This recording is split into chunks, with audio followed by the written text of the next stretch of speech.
Brian, let's bring it on. Let's close on those like lists, sir. Let's do it. All right, people. So, quick question. The biggest key of building a big like list is understanding what sales is. When I ask you guys personally, what is sales? From your understanding, what is sales? What do you think it is? The transfer of energy. That's a good one. Dominic? I was gonna say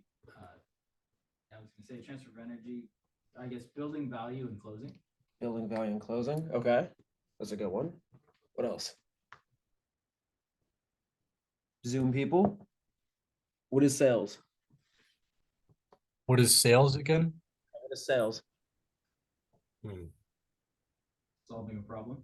There you go. Boom. Dono's got it. Dominic, let's go. Solving a problem.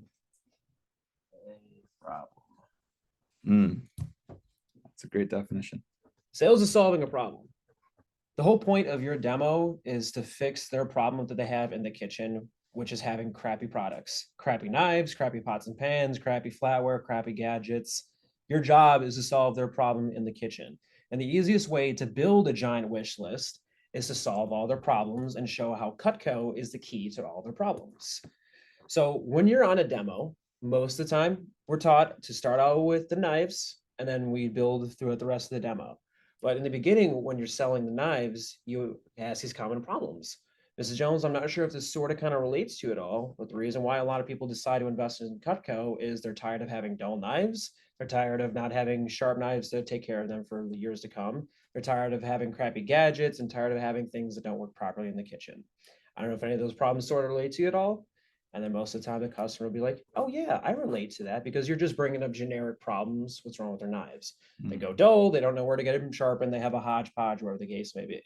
So your job is to bring up those problems and then bring in Cutco as the solution to those problems. So you can do that with the knives, the pots and pans that we sell, the knives, forks and spoons, the gadgets, but it's this key phrasing.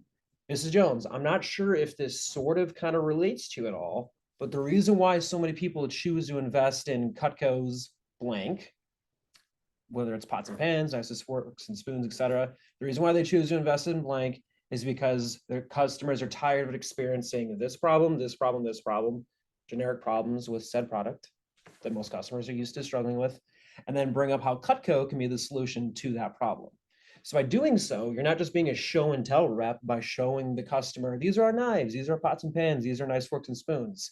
Tell me what your problems are, and this is how Cutco is going to be the solution to those problems, right? So say you're done with the demo. I may really bringing up like service calls into it. Just We're mainly demos. Just demos. Okay. So when you guys are done with 12 or page 12, you show all the knives and you build a custom wish list. Go from there and say, Mrs. Jones, is it okay if I show you some of the awesome, incredible packages that we have with Cutco? And then move forward with your demo. Show the pots and pans, show the knives, forks and spoons, show the gadgets, the gifting accessories, whether it's for Christmas coming right down the corner, show the back of the book, show the outdoor tools, the gadgets, everything that Cutco offers. If you don't show it, you're not going to sell it. Right?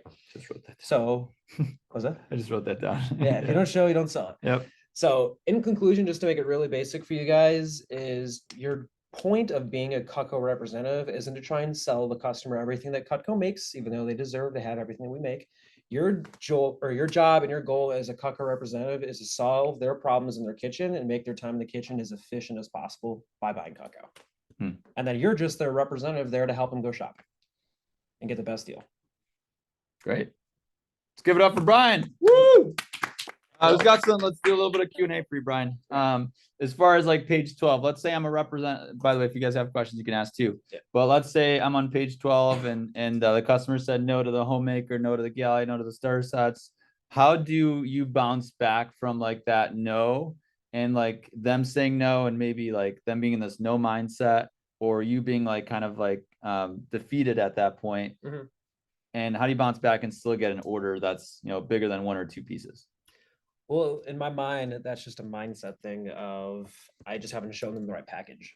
I haven't shown them the right package that's going to fit their personal cooking style. So like if I get to the end and I show all the starter sets and they've said no to everything, I get really, really excited because I'm like, okay, cool, Mrs. Jones. My favorite part about my job is I can customize a set personally to you, to your personal liking. That line, say it again. Mrs. Jones, I can customize a personalized set for you so it fits your budget and your cooking needs. Suits your budget and your cooking needs. Guys, I'm like putting myself in the shoes of a customer. And if someone told me, hey, Jacob, we're going to customize and personalize something based off of what you need and your budget, I'm like literally open ears, like, yeah, let's do this. Like, and I immediately feel that way. So it's like, realize that your customers are feeling that way too. So don't give up if they haven't said yes to a starter set. Some of those starter sets, honestly, I don't know why those combinations exist. The essentials and studio stuff, in my opinion. Right. My opinion. You don't have a trimmer in the essential set. Like, Yeah. what are you doing? Right. Yeah. So this is where you can get really good, where you can start to suggest, guys, you're the expert. So when you're like creating, let's say, a customized set for a knife set, let's just talk about knives, not cookware or anything. Gotcha. Where do you start with like building the customized set? I mean, that's all from the cooking report that I gained in the initial beginning of the demo, learning about what their cooking style looks like, if they have kids, if they're cooking for them, if they like to have to love to cook. I'm gathering all that information so that way towards the end of the demo, I can make suggestions based on what they told me. So if they told me they cook a lot of meat, they do a lot of briskets, steaks, chickens, roasts, I'm automatically going to recommend a bunch of knives with the teeth, right? If they tell me they do a lot of chopping and dicing, I'm going to recommend a couple of chef's knives for the Santoku, the vegetable, the French chef, whatever the case may be.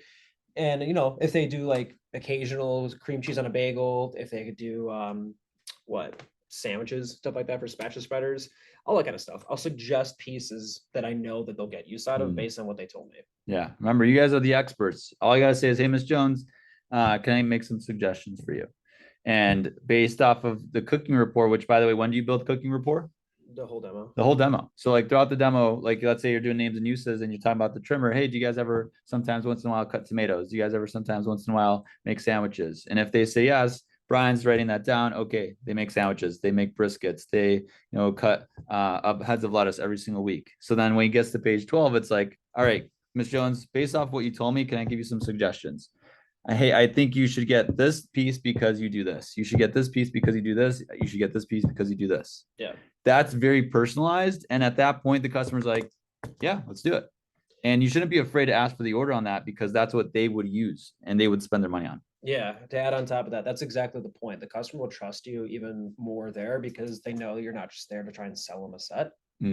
They know that you're there to help them get exactly what they need. And then you can also mention this too, that they can always upgrade their set over time. So they can start out with these pieces, and then we have an upgrade program where they can upgrade in the next 5 to 10 years to the set that they want. Bingo. So just so they know the customer itself, they trust you and they know that you're there to help them, not just make a quick sale. And on that point, Brian, if someone says they want to get the homemaker from you next week or tomorrow, do you just say, all right, sounds good, I'll see you guys tomorrow? Or do you help them still get something on that demo or like a 5-piece to get started? I mean, it depends really, but I mean, if they're at the homemaker set and they really like it and I know they'll get a lot of use out of it, I'll do what I can to hook them up with a good deal without breaking my CPO. That's important. But if not, I just drop down, be like, okay, no worries, Mr. Jones. Well, this is the set that everyone loves, but not necessarily can afford. They can build up over time. What a lot of customers do is start up with a starter set and then they just upgrade over time. Boom. That right there. So if the customer says they want a set, like Brian perfectly said it, give them a deal. Don't like max out your CPO to the point where the thumb is red and you're 500 CPO on a homemaker plus 8. I would not do that. If you're getting to that point and you're going too much into the red, like I wouldn't go that far. But what Brian is saying is like, if they say they're going to get it tomorrow, guys, tomorrow, they're going to have the same amount of money. They're going to have the same mindset, whatever. What they're asking you for is a deal. So pick up the phone, call the office, get a deal, or figure out how to do it at Champs Club, which I'll be teaching how to make deals tomorrow at Champs Club from 9 to 9:30. So realize that that's going to really help you out. And if they can't do that set on the deal, then you customize their own set, start them off with 5 pieces, upgrade them in a year. Yeah. That's the best way to do it. Yeah, absolutely. That's great. Any questions for Brian? Dominic. What questions do you ask to create a problem for so I'm guessing you don't just say, oh, here's our cookware. Do you need cookware? What questions do you ask on the cookware or flatware or other packages besides the knives? Yeah, so same verbiage. So Mr. DiSabato, DiSabato, yeah. The reason why, I'm not sure if any of this problem sort of kind of relates to you, but the reason why so many of my customers choose to invest in Cutco pots and pans is they're tired of having a hodgepodge of pots and pans. They're tired of having pots and pans that have the Teflon coating coming off that causes the health concerns. They're tired of having stuff that doesn't match. The reason why so many people choose to invest in Cutco is because of X, Y, and Z. I don't know if any of those problems sort of kind of relate to you at all. What's your Yeah. like pots and pan situation look like at home? My wife just picked stuff up from Walmart. It's going bad now. Okay, tell me more about that. Yeah, it's all the Teflon stuff. Mhm. Like you said, it's starting to peel. The non-stick coating starting to come off. Yeah, and honestly, stuff's just sticking still. Gotcha. So it's not really working for you guys then? Nah. Okay. Yeah, that's one of the reasons why so many people choose to invest in pots and pans with Cutco, because we have this, this, and this, this, this, and this. Notice his confidence, notice his tone, notice like how did you feel in that case, Dominic? Did you feel like he was trying to sell you cookware or was he like trying to help you? Yeah, he's trying to solve a problem. Solve the problem. Boom. And he said, oh, tell me more about that. Because he wants them to talk more about the problem so that we know how to solve the problem. That's literally what sales is. We solve problems. So if you don't know what the problem is, get to the root of the problem. Keep asking questions. What else about your knives do you not like? What else about your cookware do you not like? What else about this is a challenge or struggle for you? And then you could talk about how we're the solution and we do a little bundle deal, whatever you need. So we're out of time though. Let's give Brian a round of applause. Thank you, sir. If you guys want to pick Brian's brain, he's going to be at every team meeting and he's going to be doing events and service calls in the area and you guys can field train with him as well. So appreciate you guys for being here. I'm going to stop the recording